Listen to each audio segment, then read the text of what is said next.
குண்டுமழை பொழியும் பெரும் சவால்கள் நிறைந்த போர்க்களங்களில் நமது ராணுவ வீரர்களின் உயிரிழப்பை தடுக்கும் விதமாக மனிதர்களைப் போன்று கை கால்களுடன் கூடிய ரோபோ வீரர்களை தயார் செய்யும் பணிகள் தீவிரமாக நடைபெற்று வருவதாக DRDO விஞ்ஞானிகள் தெரிவித்துள்ளனர். மகாராஷ்டிர மாநிலம் பூனேயில் உள்ள DRDO எனப்படும் மத்திய பாதுகாப்பு ஆராய்ச்சி மற்றும் மேம்பாட்டுக் கழக அமைப்பு இந்த அதிநவீன இயந்திர வீரர்களை தயாரித்து ராணுவத்தில் பயன்படுத்த திட்டமிடப்பட்டுள்ளது.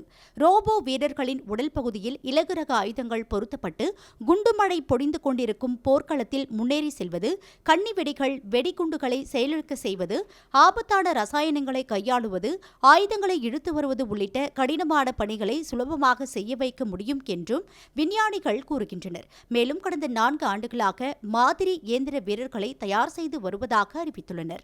நாம் பிறப்பிக்கும் உத்தரவுகளை ஏற்று செயல்படும் வகையில் இந்த இயந்திர கருவிகளில் புதிய தொழில்நுட்பங்களை புகுத்தப்பட்டுள்ளதாகவும் தகவல்கள் வெளியாகியுள்ளது.